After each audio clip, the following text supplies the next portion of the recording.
হঠাৎ একই অবস্থা বিগ বির। বড় অস্ত্রোপচার হলো অমিতাভ বচ্চনের।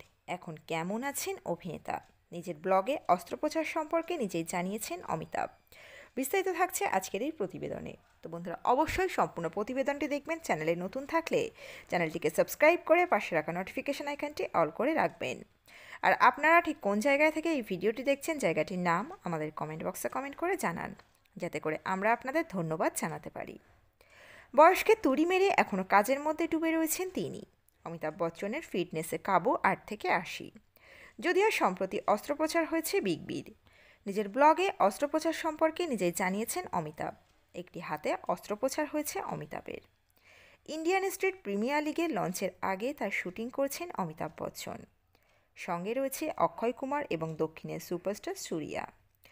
শুটিংয়ের সময়কার বেশ কিছু ছবিও শেয়ার করেছেন বিগ বি, যেখানে তার হাতের কালো ব্যান্ড দেখা গিয়েছে। অমিতাভ লেখেন, ISPL যেমন প্রচার করা হয়েছে এবং বিজ্ঞাপন করা হয়েছে, এটি ফলপ্রসূ হওয়ার পথে রয়েছে এবং সেই সঙ্গে জড়িত সমস্ত মালিক এবং সদস্যদের অমর ছবি ফ্রেমে থাকা দরকার ছিল। তাই হ্যাঁ, একটি ফটো কাম মিট শ্যুট সন্ধ্যার মধ্যে খুব দ্রুত ভিতরে এবং বাইরে আমাদের বন্ধু এবং সহকর্মীদের সাথে। এমন একটি আনন্দ অক্ষয় মালিকদের একজন, এবং আমার হাতে অস্ত্রোপচার বিষয়ে তাকে একটি ব্যাখ্যা। বিগ বি জানান, অক্ষয় সূর্যার মতোই আরও অনেক তারকা ছিলেন সেটে। অভিনেতা ঋত্বিক রোশনও সেটে ছিলেন।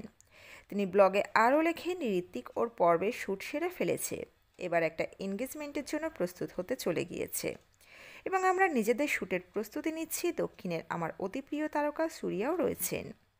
তার সঙ্গে আবার দেখা হয়ে খুব ভালো লাগলো। তার বাবা ছেলের সম্পর্ক নিয়ে তৈরি একটি ছবির গান আমার প্রিয়, তাকে দেখতে পেয়ে জানালাম। প্রসঙ্গত, Amitabh Bachchan Indian street premier লিগের মুম্বাই দলের মালিক। পিটিআইয়ের মতে ISPL হলো ভারতের প্রথম tennis ball T10 cricket tournament, যা একটি স্টেডিয়ামের ভিতরে খেলা হবে।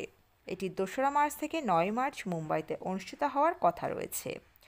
অন্যান্য দলের মালিকদের মধ্যে রয়েছেন সাইফ আলী খান, করিনা কাপুর খান, অক্ষয় কুমার, ঋত্বিক রোশন, সূর্যা এবং রামচরণ।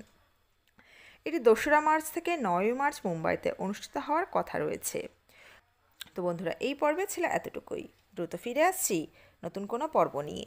অজানা গল্প চ্যানেলের সঙ্গে থাকার জন্য সকল দর্শক বন্ধুকে অসংখ্য ধন্যবাদ। দেখতে থাকুন, চোখ রাখুন অজানা গল্প চ্যানেলে।